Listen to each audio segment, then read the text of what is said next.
నేను ఒక అన్వేషణ చేసిన తర్వాత, అన్ని గ్రంథాల పరిశీలన మరియు పరిశోధన చేసిన తర్వాత ఒకే ఒక సృష్టికర్త ఉన్నాడు, ఆ ఒక్క దైవాన్నే ఆరాధించాలన్న ఆలోచనతో నేను ఈ ధర్మాన్ని ఫాలో అవుతున్నాను. ఇది మొదటి విషయం. ఇది నా వ్యక్తిగతానికి సంబంధించిన విషయం, నేను ఫాలో అవుతున్నాను.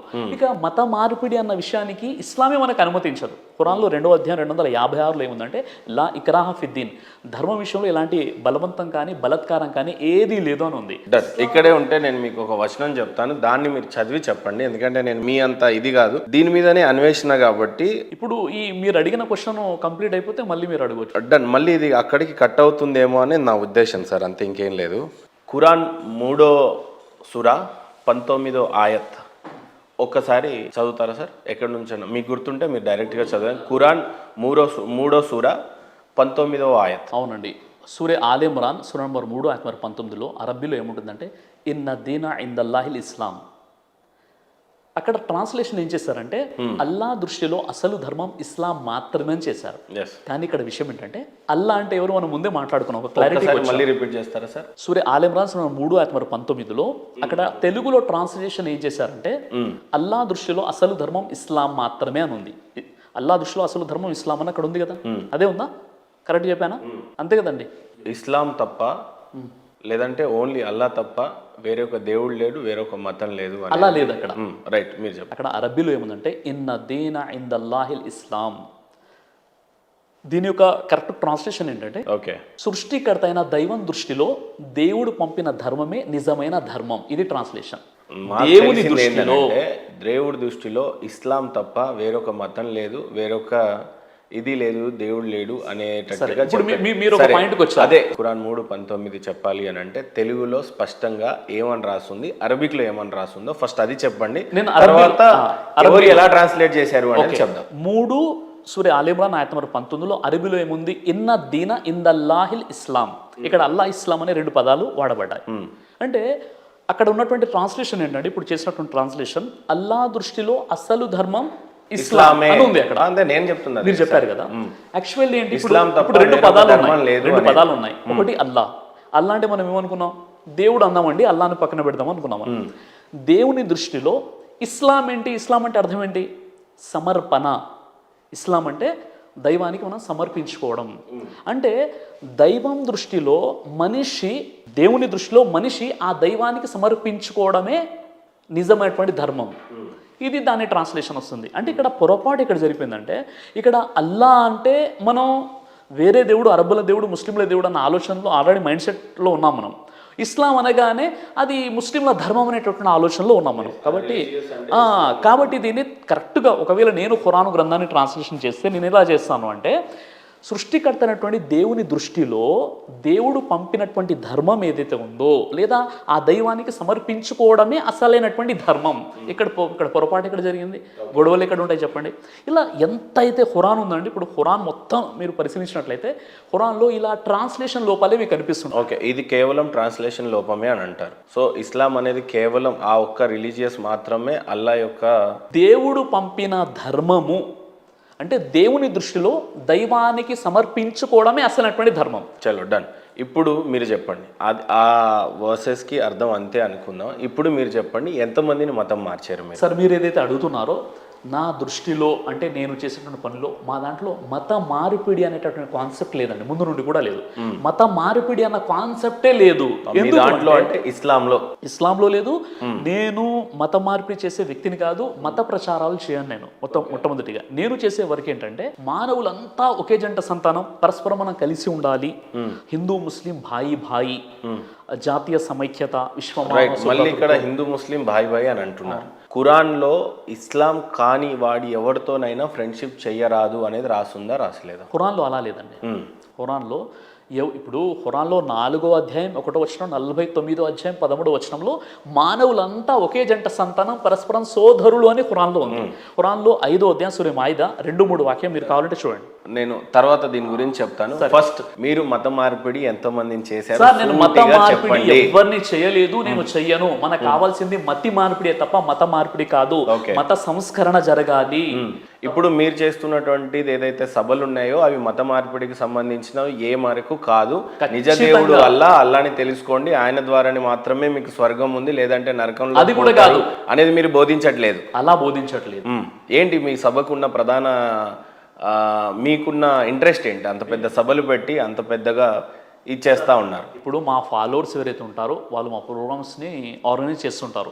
వాళ్ళు ఇచ్చినటువంటి టాపిక్ కి న్యాయం జరగాలని మేము చూస్తుంటాం. ఎవరు ఉంటారు మీ ఆర్గనైజర్స్? ఆర్గనైజర్స్ ఎవరైతే మొత్తం ఉభయ రాష్ట్రాల్లో మా ఆర్గనైజర్స్ ఎవరు ఉంటారు? వాళ్ళు హిందూస్ ఉంటారా, ముస్లిమ్స్ ఉంటారా, క్రిస్టియన్స్ ఉంటారా? ముస్లిమ్స్ ఉన్నారు. వాళ్ళ ఇంట్రెస్ట్ ఏంటి? ఒక మిమ్మల్ని స్పాన్సర్ చేసి మీరు సభ పెడితే దాని వల్ల వాళ్ళకి కలిగే లాభం ఏంటి, మీకు కలిగే లాభం ఏంటి? సార్ ఒకటేంటంటే ఒక యాజ్ ఏ ముస్లింగా ఇస్లాం ధర్మం పోయినటువంటి అపోహలను దూరం చేయడం ప్రతి ముస్లిం పోయినటువంటి కర్తవ్యం. అది అంటే మీ కర్తవ్యం ఓన్లీ ఖురాన్, అల్లా, ఇంకేం లేదు మీ కర్తవ్యం? నేను చెప్తున్నాను, వేదాల గురించి కానీ బైబిల్ గురించి కానీ మీకు ఏ రకమైన అన్నిటి గురించి ఉందన్నమాట. అన్నిటి గురించి ఉంది. మొట్టమొదటి విషయం ఏంటంటే బట్ అన్ని తీసుకొచ్చి లాస్ట్ అల్లకే అప్పకి చెప్తారా? అలా చెప్పాం కదా, అలా చెప్పాం కదా. అదే అంటున్నా నేను. అల్లా అంటే దేవుడు, అల్లా అంటే దేవుడు. ఇస్లాం అంటే శాంతి ధర్మం, లేదా మనం సమర్పించుకోవడం దైవానికి. పదాలను మనం సరిగ్గా అర్థం చేసుకునే కారణంగా మీరు ఇస్లాం వైపును పిలుస్తున్నారు, అల్లానే దేవుడు అంటున్నారు అన్న మనం అపోహ గురైపోతున్నాం. మరి అంత ఆర్గనైజ్ చేసి మరి మీకు సభలు చెప్పి మీ చేత ప్రవచనాలు చెప్పుకోవాల్సినంత అవసరం ఏముంది? ఏముందంటే ఇప్పుడు ముస్లిం యూత్ ఉన్నారు, తల్లిదండ్రుల పట్ల ఎలా ఉండాలి, వాళ్ళు ఎలా చదువుకోవాలి, వాళ్ళ జీవితంలో వాళ్ళ యొక్క జీవిత లక్ష్యం ఏంటి, వాళ్ళు ఎలా పైకి రావాలి, కొన్ని మోటివేషన్ సెషన్స్ ఉంటాయి, ప్రోగ్రామ్స్ ఉంటాయి. మరికొన్ని ఏంటంటే హిందూ ముస్లింలు అంతా మనం కలిసి ఉండాలి, ఈ రోజు ఉన్నటువంటి ఏదైతే పరిస్థితులు ఉన్నాయో మనం కలిసి ఉండాలి. మీకు ఈ అపోహలు ఉంటే మీరు దూరం చేసుకోండి. ఇప్పుడు మీరు ఖురాన్ నుండి ఒక ఆయత్ నాకు చదివి వినిపించారు, నాకు ఒక అపోహ ఉందని చెప్పారు, దానికి నేను సమాధానం ఇచ్చాను. అలా ఆ విధంగా ప్రోగ్రామ్ జరుగుతూ ఉంటాయి, నన్ను పిలుస్తుంటాను, నేను వెళ్తుంటాను తప్ప ఎక్కడ కూడా మత మార్పిడి అన్న కాన్సెప్ట్ మా దగ్గర లేదండి. మేము చేసేది మతి మార్పిడి. అంటే మీరు కరెక్ట్గా మీ యొక్క ఆలోచన ఏదైతే నెగిటివ్ ఉందో దాన్ని పాజిటివ్లోకి మీరు మార్చుకోండి, మనమంతా కలిసి ఉండాలి. అంటే మీ దృష్టిలో నిజదేవుడు అల్లా కాదు, అల్లాని తెలుసుకోండి అనేది కాదు మీ కాన్సెప్ట్? నా కాన్సెప్ట్లో మనందరినీ పుట్టించినటువంటి దేవుడు, ఆ దేవుణ్ణి అల్లా అంటారు. ఆ దేవుని మీరు ఈశ్వరుడు అని చెప్పండి, ఆ దేవుని మీరు యెహోవా అని చెప్పండి, ఆ దేవుని మీరు గాడ్ అని చెప్పండి, క్రియేటర్ అని చెప్పండి. అల్లా అనేది ఇంకా లేదు, అల్లా అనేది ఉంది. అరబిక్ పదం ఇంకా ఇక్కడ నుంచి వాడరు మీరు. ఇక్కడ నుండి వాడని నేను చెప్పట్లేదు, వాడుతూ దాని మీద ఉన్నటువంటి అపోహలను దూరం చేస్తానంటున్నాను. నేను అల్లా అన్న పదం వాడినప్పుడు ఆ అల్లా పోయినటువంటి అపోహను దూరం చేస్తాను. అల్లా అంటే మనందరి సృష్టికర్త, మనందరి దేవుడు. నా దగ్గరికి మొన్న ఒక ముస్లిం వచ్చాడు. వచ్చి సార్ నేను యూనివర్సిటీ టాపర్ని, నేను చెప్తే మీరు వింటున్నారు, కానీ మా వాళ్ళు నా మాట వినరు, క్వశ్చన్ చేస్తే నువ్వు చెప్పే అంతవాడుగా నువ్వు అంటారు. ఈ వినడం అనే లక్షణం, ప్రశ్నించడం ఇది చాలా అవసరం కదండి అన్నాడు. నేను చెప్పలేను సార్, అందుకని ఏవో కొన్ని ఫోటోలు అవి పంపించారు. అవి ఏమిటంటే ఆ మక్కా లోపల ఒక బ్లాక్ది ఉంటుంది కదా, ఆ లోపల 3 పొడుగైన కర్రలు ఉంటాయి. అవి బ్రహ్మ విష్ణు శివుడికి ప్రతీకగా ఆయన చెప్పింది. ఓకే, వీళ్ళందరూ వెళ్ళి మొక్కుతారు కదా, దాన్ని మొక్కుతారు. అలాగే వాళ్ళంతా గుండు కొట్టుకుంటారు, వాళ్ళంతా తెల్లబట్టలు వేస్తారు, దాని చుట్టూ ప్రదక్షిణ చేస్తారు. విరుద్ధం కదా వాళ్ళకి. ఇవన్నీ ఎక్కడవి? ఇవన్నీ పాప అతను అడిగితే అతనికి ఎవరు చెప్పట్లే. నన్ను అడిగాడు, అనాలిసిస్ చేశానండి ఇవన్నీ అని చెప్పి. అంటే ఇదంతా ఎందుకు చెప్తున్నా అంటే ప్రపంచం అంతా, అంటే ఒక చిన్న పాట చెప్తే మీకు అర్థమవుతుంది. ఆదిశంకరు నిశంకారావం అగస్త్యమౌని ధర్మ ప్రచారం సమర్థరాముడు పరమహంసలకు జన్మనిచ్చిన పుణ్యభూమిది. ప్రపంచ సభలో గర్జన చేసిన భారతవాణి నాదనవోయ్, ఆ వివేకవాణి నాదనవోయ్, మనదేనోయ్ భారతదేశం, భారతదేశం మనదేనో. ఇదంతా ఎందుకు చెప్పంటే ప్రపంచం అంతా ఎక్కడికి వెళ్ళినా మనకు సంబంధించినటువంటి ఎవిడెన్స్లో ఉంటాయి. ఎక్కడో ఈజిప్ట్లో తవ్వితే ఆర్కియాలజీ వాళ్ళకి 8000 సంవత్సరాల క్రితం సూర్యదేవాలయం బయటపడింది. మన సొంతం కాదు కదా, ఇవన్నీ న్యూస్లో వచ్చినవే కదా. అలాగే ఆఫ్ఘనిస్తాన్లో బుద్ధ విగ్రహం, దాన్ని బదలగొడేశారు. అది డిటోనేటర్లో ఏవో పెట్టి మరి. అంటే అసలు ఒక విగ్రహాన్ని చూస్తే అంతగా ద్వేషించే అంత బుద్ధి ఎందుకు వచ్చింది? కనీసం అన్వేషించడం కూడా ఇష్టం లేదు. అన్వేషణ లేదు ఇక. మన ఇప్పుడు సద్గురు జగ్గి వాసుదేవ్ ఉన్నారు కదా, వారిని మొన్న కలికి నాగాశ్విన్ ఆ అబ్బాయి వెళ్ళి, స్వామీజీ ఇలా 33 కోట్ల దేవతలు అది ఇది మన మతం ఏం చెప్తుంది క్వశ్చన్ అడిగాడు. ఆయన చెప్పారు, this is not our land, is not religious land, our land is seekers land. అన్వేషకుల భూమి ఇది. ఒక పద్యం చెప్తే మీకు అర్థం. యం వైదికామంత్ర దృశపురాణ ఇంద్రం యమం మాత విశ్వానమాహు వేదాంతినో అనిర్వచనీయమేకం యం బ్రహ్మ శబ్దేన వినిర్దిశంతి. అంటే ఏమిటి? శైవాయమీశం శివ ఇత్యవోచన్ యం వైష్ణవా విష్ణురితి స్తువంతి బుద్ధస్తదార్హన్నితి బౌద్ధ జైన సత్శ్రీ అకాలేతి చ సిక్క సం. ఏమిటి అర్థం చెప్పాలిగా? యం బ్రహ్మ శబ్దేన వినిర్దిశంతి. నిన్ను శివుడు అని కొందరు అంటారు, విష్ణువు అని కొందరు అంటారు, శక్తి అని కొందరు అంటారు, బుద్ధ అని కొందరు అంటారు, అర్హన్ అని సిక్కులు అంటారు. ఎవరెన్ని విధములుగా పిలిచను అద్వితీయుడైన పరమాత్మ నీ ఒక్కడవే. ఇక్కడ ఎడారి మతాలకి మనకి ఎక్కడ క్లాష్ వస్తుందంటే, దేవుడు ఒక్కడే అని వాళ్ళు చెప్తున్నారు, మనం చెప్తున్నాం, కానీ ఆ దైవాన్ని చాలా పేర్లతో పిలవచ్చు అంటాం మనం. ఏమంటే ఇప్పుడు మీకు వంకాయ కూర ఇష్టమేనా? వాడికి ఇష్టం లేదు.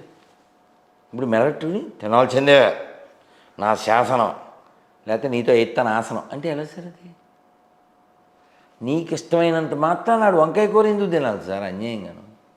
అలా దైవం చాలా పేర్లతో పిలవచ్చు. మనం భగవంతుణ్ణి నిద్రపుచ్చుతాం, నిద్రలేపుతాం. అంటే ఏంటి? We are seeing as a father, as a son. జో అచ్యుతానంద జో జో ముకుంద లాలి పరమానంద రామ గోవింద జో జో. మహేంద్ర నిద్రపోతారు గురుగారు. కాదు, ఇది పూర్తి చేస్తా. మొన్న కదిరి కృష్ణ అనే చదువుకున్నటువంటి అజ్ఞాని ఏమన్నాడు, వీళ్ళ దేవుడు లేదంటే లేస్తాడు, పడుకుంటాడు అంటే ఇక్కడ మనకి భావన ఉంది. త్యాగరాజ స్వామి వారికి ఆ భావన ఉంది, ఉదాత్తమైన భావన. ఆరగింపవే వెన్నపాలరగింపవే సారమైన గణ వెన్నపాలరగింపవే. మీరు చూడండి, వెన్నపాలు ఆరగింపవే.